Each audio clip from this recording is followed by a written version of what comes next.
programa Outras Palavras, um oferecimento Sindiúti MG, Sindicato Único dos Trabalhadores em Educação de Minas Gerais. Olá, acompanhe agora. Greve continua e novas agendas de luta são pautadas.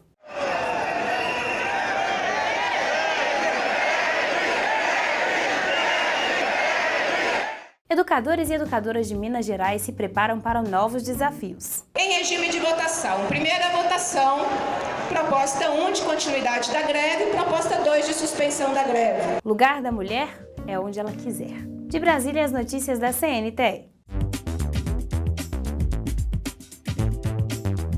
Quem luta, educa. Sindiúti defende mais valorização e respeito à educação pública de Minas Gerais. Pimentel, cadê o nosso dinheiro? A Assembleia Estadual realizada no último dia 4 de abril em Belo Horizonte, no pátio da LMG, decidiu: a greve vai continuar. Em regime de votação, primeira votação, proposta 1 de continuidade da greve, proposta 2 de suspensão da greve. Ok? Depois a segunda votação do calendário que nós temos até a próxima terça-feira com os encaminhamentos. Por favor, os colegas que votam na proposta de número 1 de continuidade da greve se manifestem levantando uma mão e permaneçam com ela levantada para o registro da imprensa.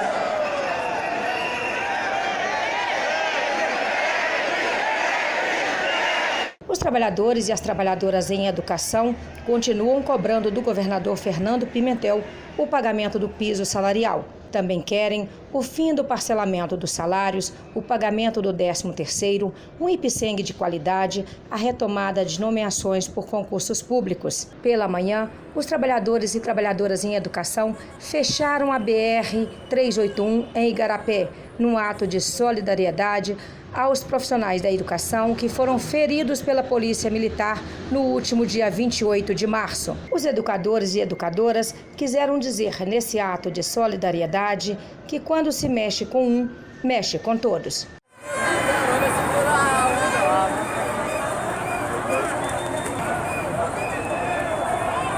Durante a Assembleia Estadual realizada no último dia 4 de abril, os profissionais da educação receberam apoio de vários movimentos populares e estudantis. Meu nome é Glauber, eu sou presidente da UCMG, que é a União Colegial de Minas Gerais, que é a entidade que representa todos os estudantes do estado. Nós, da União Colegial de Minas Gerais, viemos somar com os professores, porque o que nós precisamos para esse país avançar é de investimento na saúde, é de investimento na educação. Meu nome é Maria Elisa, eu sou estudante da UFMG e sou militante da Juventude Faísca, anticapitalista e revolucionária. Estamos aqui mais uma vez apoiando essa greve e estamos muito felizes com esse resultado de permanecer com essa greve. Vamos para frente até vencer mesmo, igual fizeram os professores de São Paulo, porque cada vitória de cada greve é uma vitória de toda a classe trabalhadora do Brasil e também é uma vitória da juventude. É preciso ter a coragem de dizer: meu nome é Márcio, sou diretor da União Nacional dos Estudantes, e com essa frase do comandante Carlos Marighella, eu quero agradecer essa categoria combativa, comprometida com a luta do povo de Minas Gerais e do Brasil, por dar mais uma vez, em forma da aprovação da continuidade dessa greve, um exemplo de como que tem que ser tratado esses governos que se comprometem a fazer acordo com os trabalhadores, que se comprometem a pagar piso para a educação, que se comprometem a sentar na mesa de diálogo e reproduzem as mesmas políticas infelizes de triste memória que aqui muita gente conhece, muita gente sofreu na pele dos últimos governos tucanos em Minas Gerais. Nós vamos seguir juntos, solidarizando, apoiando essa luta pelos direitos dos trabalhadores e trabalhadoras em educação e em Minas Gerais. Após a Assembleia Estadual, os trabalhadores em educação desceram em passeata até o Palácio da Liberdade. Mais uma vez, cobraram de Pimentel o cumprimento dos acordos assinados.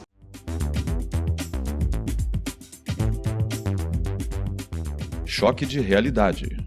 Educadores e educadoras que se manifestavam na BR-381 em Igarapé, na região metropolitana de Belo Horizonte, foram feridos pela Polícia Militar com balas de borracha, bombas de efeito moral e gás lacrimogênio. O fato aconteceu no último dia 28 de março, quando um forte aparato policial tentou impedir o movimento dos trabalhadores e trabalhadoras em educação que estavam se manifestando em Igarapé.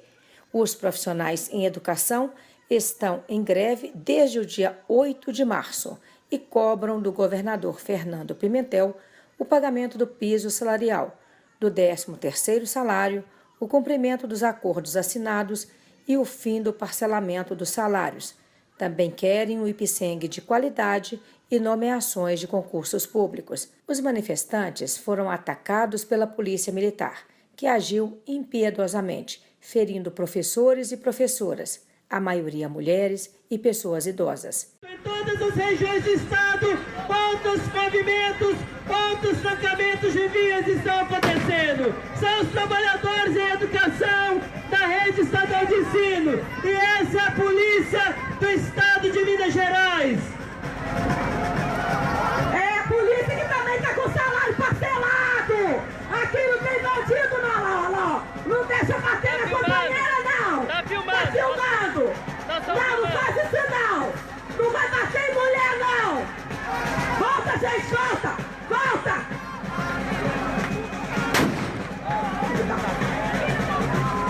Vocês também estão com salário parcelado. Tira foto, gente, tira foto. Pode tirar foto, isso mesmo. Polícia contra o professor. Polícia contra o professor. Polícia que recebeu o 13º.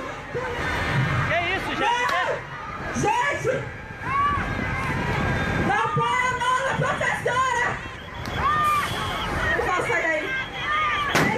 Sai daí, gente! Peraí. Sai daí! Peraí, não deixa... Lourival, sai vazar! Desce, Luiz! O leite machucou! Tá vendo, gente? Como é que trata professor? Tá vendo como é que trata professor? É assim que a polícia trata professor no estado de Minas Gerais. É assim. Parabéns pra vocês. Quem tá machucado tá sendo socorrido. Bacana. Marido de professora, batendo em professora. Uma grande falha pra vocês, seus despreparados. Oi? Quem levou gás não bebe água, tá, gente? Porque dificulta ainda mais a absorção. Para impedir que o sindicato e a categoria registrassem o boletim de ocorrência, a delegacia local foi fechada. Aeroporto! Nós vamos fechar tudo que for preciso no estado de Minas Gerais! Até o governador caloteiro, Fernando Pimentel, pagou o nosso piso, cumpriu o acordo, cumpriu a lei 21.710. A pedido do Sindiúti, o deputado estadual Rogério Correia, primeiro secretário da mesa da Assembleia Legislativa de Minas Gerais, já apresentou um requerimento solicitando uma audiência pública na Comissão de Direitos Humanos para debater a ação truculenta da Polícia Militar. No último dia 2 de abril, a 50ª reunião ordinária da Câmara Municipal de Igarapé foi aberta com um plenário lotado. Ainda indignados com a truculência da polícia, no último dia 28, os educadores e educadoras foram representados pela coordenadora-geral do Sindiúti, Beatriz Cerqueira, também presidenta da CUT Minas, que explicou o porquê a categoria foi até a Câmara. O que nos traz a essa casa, vereadores, vereadoras e todo o público que está aqui conosco, foi o que aconteceu aqui na cidade na última quarta-feira, dia 28 de março. Se nós acharmos normal um professor, um profissional da educação, ser tratado de forma com gás de pimenta, com balas de borracha, com bombas de efeito moral, se isso nós considerarmos normal, qualquer cidade do país, qualquer estado do país, qualquer país tratar assim os seus professores, significa que a gente está indo para a barbárie. Não pode ser normal. Não pode ser normal uma professora que dedicou 35 anos à sua vida ser recebida com gás de pimenta por uma manifestação, por algo muito legítimo que eu quero explicar daqui a pouco. Então, o que nos traz primeiro aqui é esse sentimento de indignação, de humilhação, de apanharmos por profissionais da segurança pública que são pagos com os meus impostos. Porque eu pago imposto, é o meu imposto que paga o meu salário, porque eu sou professora da rede pública, que paga o salário de todos os políticos, todos os vereadores, todos os deputados, o presidente da República, o governo do Estado. Então, A segurança pública é paga com os nossos impostos. Então, a segurança pública, assim como nós, profissionais da educação, que devemos satisfação à comunidade escolar pelo trabalho que nós prestamos, qualquer policial, qualquer comandante deve satisfação dos seus atos. Então, presidente, a primeira questão que nós gostaríamos de pedir a esta casa, que se posicione. Não pode ser normal qualquer professor, qualquer profissional da educação ser tratado como nós fomos tratados no dia 28. Não há justificativa. Não há justificativa. Eu li, lamentavelmente, a nota da Polícia Militar e quero estar cara a cara com o comandante da Polícia Militar, porque a nota da Polícia Militar não corresponde à realidade dos fatos. Não houve diálogo, não houve nenhuma interação, não houve nenhuma perspectiva de garantia das condições para que nós fizéssemos a manifestação. O que houve foram tiros, bombas, deflagrados de forma imediata, sem qualquer discussão, ou uma discussão também não justificaria bombas depois, né? Nós estamos numa banalização da violência, e quando se banaliza a violência contra profissionais da educação, contra quem alfabetiza seu filho, contra quem te alfabetizou. Eu sou professora alfabetizadora, tem vários aqui que são professores alfabetizadores. Quem te ensinou a ler e escrever, ser tratado com gás de pimenta? Tem colegas aqui que levaram tiros, tiro de borracha, tiro na virilha. O policial mirou na virilha de um professor para atirar. A professora estava até a Semana Santa com toda uma reação alérgica. Alguém já respirou bomba de gás de pimenta, gente? Nós já. É uma experiência que nós não desejamos para ninguém. A professora que desmaiou depois do gás de lacrimogênio que ela respirou na rodovia. As pessoas vão argumentar que o que nós estávamos fazendo numa rodovia? Nós estávamos chamando a atenção da população mineira, porque Minas Gerais não paga um piso salarial, que é uma lei federal. Nós todos zelamos pela Constituição da República. A Constituição estabeleceu um piso para a educação. Estabeleceu um piso para a educação porque lá em 1988 enxergaram que a educação era uma questão tão importante que um piso da sua categoria tinha que estar na Constituição Federal. Pois bem, foi para a Constituição em 88. Em 2008, nós conquistamos uma lei federal do piso. E só em 2015, essa lei federal se tornou lei estadual.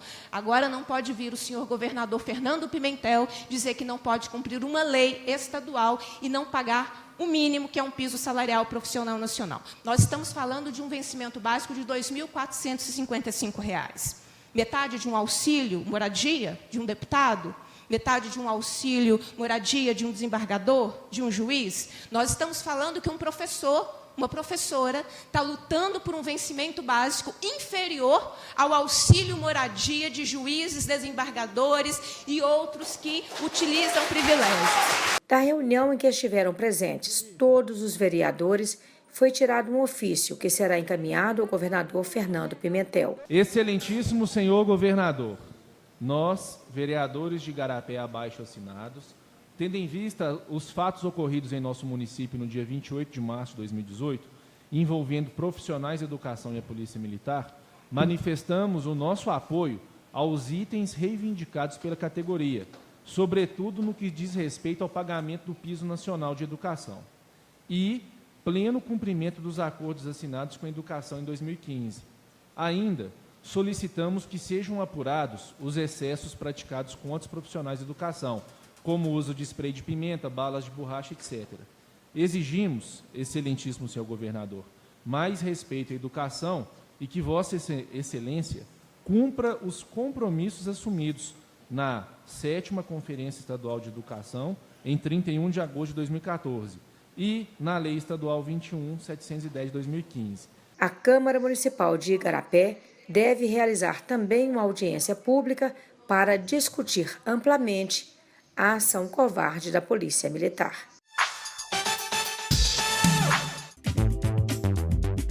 Atualidade.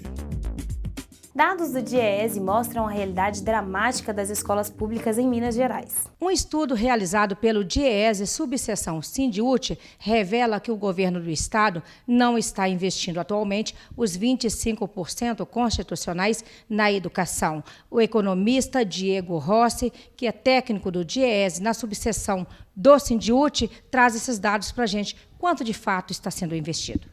No ano de 2016 e 2017, o Estado investiu 22,77% em educação. O mínimo era de 25%. Mas não foi só nesses dois últimos anos. De 2007 até 2017, todos os anos, independente da situação fiscal do Estado, orçamentária, estando superávit ou déficit, sempre investiu abaixo dos 25%. De 2007 a 2016, o que deixou de ser investido foi em torno de 8,5 bilhões de reais na educação. E em 2017, o que deixou de ser gasto foi 566 milhões. Esse valor de 566 milhões daria para quitar em uma única parcela o 13º salário de todos os trabalhadores em educação do Estado de Minas Gerais. Ou seja, dinheiro tem, não é, Diego? Sim, dinheiro tem. Que, inclusive, além desse dinheiro não investido, tem um dinheiro que é o recurso da QESE, que é a cota salário educação, que é um recurso extra do mínimo de 25%, que o Estado tem parado de 2002 a 2017, 2,3 bilhões de reais parado numa conta específica, que é a conta da QESE, que não gasta para nada. E o Tribunal de Contas, no final, em novembro de 2016, disse que esse recurso pode ser utilizado para pagamento de salário. Em relação a outros investimentos, a educação, então, está sendo contemplada, mas o dinheiro existe e ele está sendo deslocado para outros locais. Bom, a gente não pode afirmar que está sendo deslocado para outros lugares, que a gente não tem todo o detalhamento, que a gente tem que esperar o relatório do Tribunal de Contas, que vem mais detalhado, porque os dados que estão disponíveis para a sociedade não chega a esse ponto. Mas o que tem que se dizer é que uma opção política dele não está investindo nesses recursos. Tá? E essa falta de investimento na educação traz aquelas questões que a gente já apresentou num trabalho nosso que sobre o custo aluno qualidade inicial, que mostra, por exemplo, que escolas do ensino médio, só 35% delas possuem laboratório de ciências, que é fundamental para complementar o ensino de biologia, física, química. E o pior, apenas 52% de todas as escolas que ofertam ensino médio, ensino fundamental, anos finais e anos iniciais, só 52% possuem cozinha, despensa e refeitório para os alunos comerem. Então, assim, não tem nem infraestrutura na escola. A falta de investimento traz essa precariedade na infraestrutura das escolas da rede estadual. Apoiamos a greve da educação. Meu nome é Júlia, eu sou do Levante Popular da Juventude e nós jovens, nós, juventude da classe trabalhadora, estamos juntos com os professores na luta dos professores pelo pagamento do piso salarial e apoio à greve que o Sindicute está puxando. Meu nome é Carlos Augusto Mosca, diretor dos sindicatos bancários da CUT Minas. Nós estamos com os professores em Minas Gerais solidarizando com a greve, porque nós entendemos que os governantes não podem usar a educação só para ganhar a eleição. De fato, a educação tem que ser a base da sociedade e nós estamos apoiando porque queremos um futuro melhor para todos nós e para os nossos filhos. Mulheres em Marcha. Lugar da mulher é onde ela quiser. Bernadette, Alessandra, Beatriz, Solange. Um bate-papo franco e aberto no Roda de Conversa, programa semanal de rádio realizado pelo Sindicute, em que destacamos a luta das mulheres nos campos social, político, sindical, enfim, em todos os espaços. Nesta edição, Outras Palavras traz uma síntese dessa roda de conversa, em que foi construída com a finalidade de conhecer um pouco mais a Marcha Mundial de Mulheres, movimento que nasceu em Quebec, no Canadá, e também saber como a mídia enxerga a luta das mulheres. A jornalista Solange Bastos abre a conversa com Bernadette Monteiro, da Marcha Mundial de Mulheres. O que representa essa Marcha Mundial das Mulheres? Qual que é essa pauta que marca hoje? A marcha é um movimento popular, né, um movimento social, que ela nasce, a gente fala que ela nasce no final dos anos 90, em 1995, no Quebec, que é um território do Canadá, né, as mulheres, que eram principalmente professoras, mulheres sindicalistas, fizeram uma marcha de 10 dias reivindicando seus direitos. E já naquela conjuntura, que era uma conjuntura, né, onde o neoliberalismo imperava, elas foram reconhecendo que aqueles direitos, que elas tiveram conquistas, mas que aqueles direitos eram provisórios se elas não construíssem algo que fosse para além do local delas.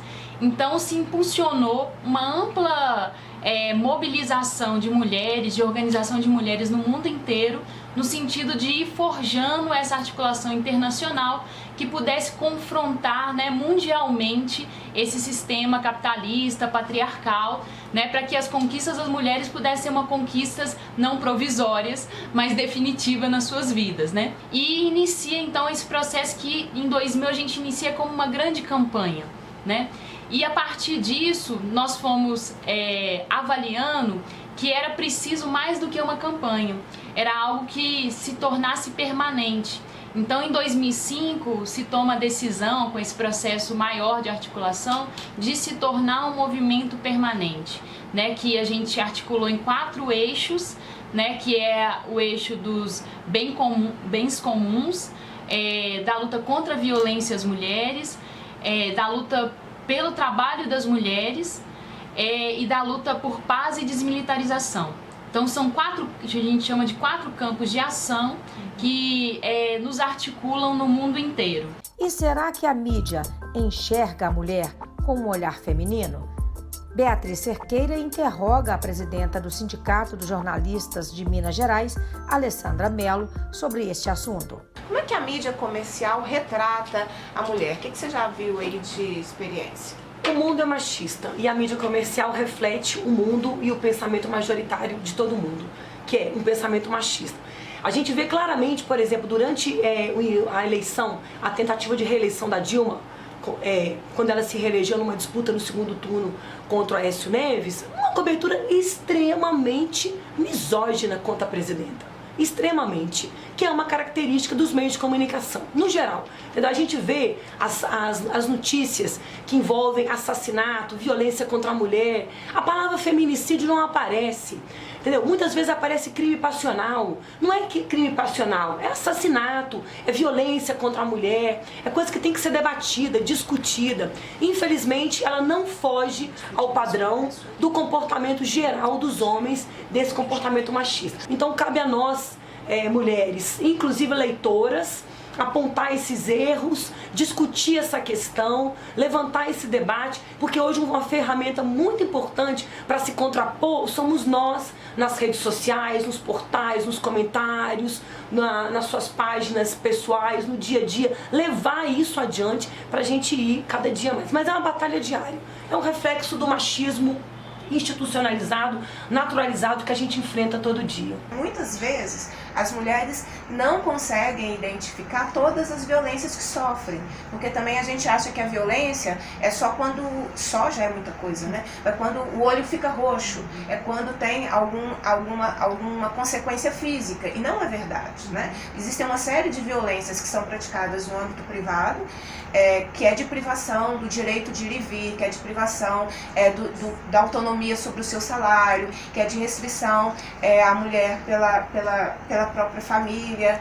É cada vez mais assustador, na minha opinião, as notícias sobre jovens, homens, que não aceitam término de relacionamentos e reagem a isso, sequestrando, agredindo, tentando assassinar. Quer dizer, quando eu não consigo lidar com o fim de um relacionamento, significa que eu não estou enxergando a mulher como uma pessoa, mas como um objeto que me pertence e que ela não tem o direito à opinião. Então, assim, essas violências cotidianas e que muitas vezes são banalizadas no nosso dia a dia e que nós, mulheres, às vezes nem enxergamos que estamos sofrendo essa violência, são questões que eu acho muito importantes e que precisam estar aí permanentemente no nosso debate. E quando a gente volta os olhares para os ambientes de trabalho ou para a representação sindical, qual é o lugar da mulher? O ambiente do trabalho e o ambiente sindical, um pouco o que a Alessandra estava dizendo, são ambientes masculinos, são feitos para os homens, que, portanto, não tem problema em chegar tarde ou cedo, não faz a menor diferença, não tem que ter a responsabilidade que se relaciona aos filhos, ou à escola, ou se relaciona a marcar o médico para a mãe, para a sogra, o acompanhamento ao médico, seja do filho, seja da mãe, seja da sogra, seja do sogro. Não há um processo que respeite isso, e como também a dificuldade da solidariedade, né? Não é visto como se nós não podemos estar naquele espaço de poder porque a gente tem limitação. porque a gente tem que atender uma ligação da casa, porque a gente tem que sair um pouco mais cedo ou chegar um pouco mais tarde em função de um compromisso que deveria ser igualmente assumido por homens ou mulheres, mas é só assumido pelas mulheres, né? Isso é visto como algo, olha, ela é ótima, mas vai ter sempre um limite, porque ela tem atribuições que se naturalizaram sendo das mulheres. O trabalho doméstico e esse trabalho de cuidados ainda é visto como uma obrigação das mulheres, né? Ou uma responsabilidade exclusiva, né? E que as mulheres, inclusive, nem precisam ser remuneradas por isso, né? Por isso, inclusive, na educação infantil, né? As professoras, né? As enfermeiras, são aquelas também que têm menores salários, né? Porque é destinado que a gente nem precisa de formação para cuidar, né? Porque a formação que a gente recebe desde pequena, né, para cuidar de casa, cuidar dos meninos, né? Nós vamos fazer um dicionário popular aqui agora. Bernadette, explica pra gente o que é patriarcado, que nós dissemos aqui durante o programa. Tá, joia. O patriarcado, a gente está dizendo de uma relação de poder, né? A forma como a sociedade organiza, né, colocando a mulher num lugar de subordinação. Muitas vezes a gente simplifica e chama isso de machismo, né? Mas machismo é na hora que a gente está falando do comportamento, né? O patriarcado é algo que abarca também o machismo, né, nessa forma de comportamento, mas tem que haver com esses elementos também de estrutura de poder mesmo, né? Explica pra gente o que é feminicídio. Feminicídio é o assassinato de mulheres, né? É o assassinato que as mulheres sofrem por serem mulheres, né? Na legislação, e a gente cada dia dos movimentos tem trazido isso mais, que esse tipo de assassinato não tem a ver com ciúmes, com amor, com alguma coisa desse tipo. Tem a ver com dominação, subordinação das mulheres, né? Então, feminicídio, quando a gente está falando feminicídio, a gente está falando de assassinato de mulheres por serem mulheres. O importante para nós mulheres é perceber essa relação que a Bernadette explicou muito bem, do patriarcado, e se unir, ser solidário e tentar romper com isso. Eu sei que é muitas vezes difícil, né? Às vezes você é dependente financeiramente do marido, psicologicamente, às vezes tem uma situação familiar de violência que é difícil romper essa estrutura, sair de casa, deixar tudo para trás. Às vezes procurem ajuda, denunciem. Tem muito espaço, muito movimento, muito grupo para apoiar, para dar esse anteparo aqui pra gente. E vamos junto, aí também vamos junto, porque só junto a gente constrói alguma coisa para poder romper tudo isso. Não se calar, é um negócio de não ficar calada. Não aceitar, e se não tiver coragem, ir construindo ela um pouquinho, e tem muita gente para ajudar, para nos apoiar, para fortalecer conjuntamente. É a partir da auto-organização, né, da organização das mulheres serem solidárias, inclusive umas com as outras, porque muitas vezes a gente, como Bia, Alessandra trouxe aqui, às vezes a gente sozinha, a gente não consegue perceber as situações de violência, mas quando a gente se confronta, né, junto com outras, né, a gente vai dando conta de perceber que essas situações não são naturais, né, que são construídas por essa sociedade e que a gente pode transformá-la. Nós estamos nos dedicando a fazer programas com mulheres que estão em diferentes frentes de batalha, de luta, para que nós possamos nos reconhecer nessas lutas e compreender exatamente uma série de violências que existem e que muitas vezes a gente não as identifica, mas também compreender que é possível modificar essa realidade. Aqui nós não somos silenciadas, então continue com a gente nos próximos programas. Momento CNTE. A pauta da educação em Brasília. Definitivamente o governo não quer discutir educação. Deu um golpe no fórum, retirando as principais instituições democraticamente indicadas e eleitas. O momento é de resistir, de lutar, mas também de avançar. Em cada município, em cada estado, vocês se mobilizem. Pais, alunos, professores, funcionários. Encontro vocês em Belo Horizonte, abril de 2018, na Conferência Nacional Popular de Educação. Fique agora com o nosso quadro de humor. Até o próximo sábado. Agradecemos a sua companhia.